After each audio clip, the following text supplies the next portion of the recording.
بزرگوں، دوستوں، نوجوان ساتھیوں، عزیز بچوں، السلام علیکم ورحمۃ اللہ وبرکاتہ۔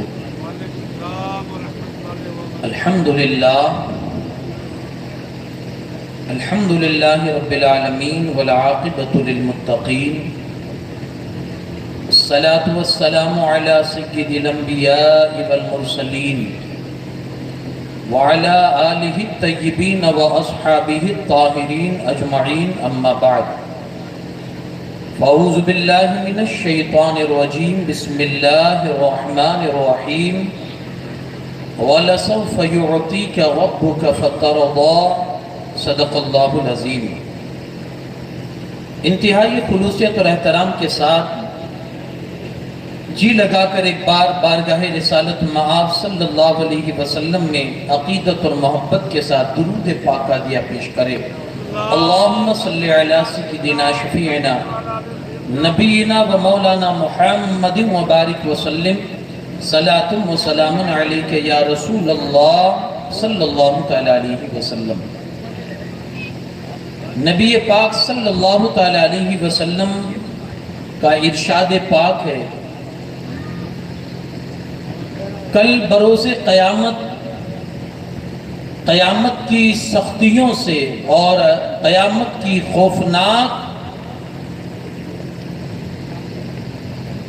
اور سخت ترین آزمائشوں سے اور حساب کتاب سے جلد چھٹکارا پانے والا وہ ہوگا جو مجھ پر دنیا میں کثرت سے درود پاک پڑھا کرتا ہوگا۔ ایک بار اور جی لگا کر درود پاک پڑھ دیجئے۔ اللہم صلی علی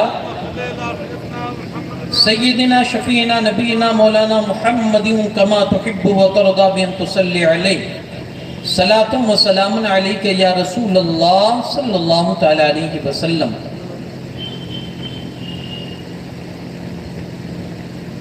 محترم سامعین حضرات، آئیے سب سے پہلے بارگاہ امام علی مقام وعلی جدہ وعلیہ السلام میں منقبت کے کچھ اشعار، اس کے بعد آگے کی گفتگو آپ تک پہنچاؤں۔ شاعر لکھتا ہے کہ شان کعبہ کے لیے کعبے کا کعبہ چھوڑ کر،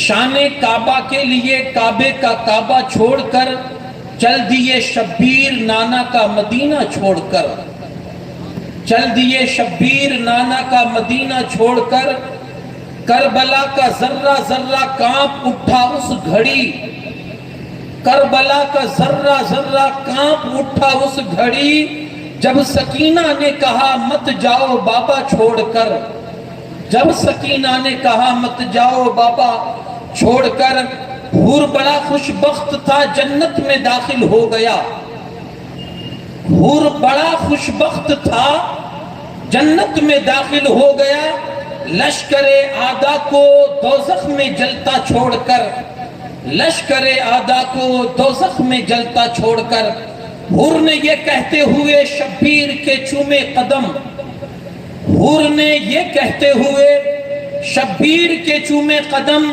کس کے دامن میں چھپوں دامن تمہارا چھوڑ کر، کس کے دامن میں چھپوں دامن تمہارا چھوڑ کر، رو رہی تھی اس گھڑی قسمت پہ خود نہر فرات، رو رہی تھی اس گھڑی قسمت پہ خود نہر فرات، چل دیے عباس جب پانی کو پیاسا چھوڑ کر، چل دیے عباس جب پانی کو پیاسا چھوڑ کر، کوئی کیا سمجھے گا اے جاوید ان کی عظمتیں، کوئی کیا سمجھے گا اے جاوید ان کی عظمتیں، میں غم شبیر لے لوں ساری دنیا چھوڑ کر، میں غم شبیر لے لوں ساری دنیا چھوڑ کر، چل دیے شبیر نانا کا مدینہ چھوڑ کر۔ ایک بار اور جی لگا کر درود پاک پڑھیں۔ اللہم صلی علی سیدنا شفیعنا نبینا مولانا محمد وبارک وسلم، صلاۃ و سلام علیک یا رسول اللہ صلی اللہ علیہ وسلم۔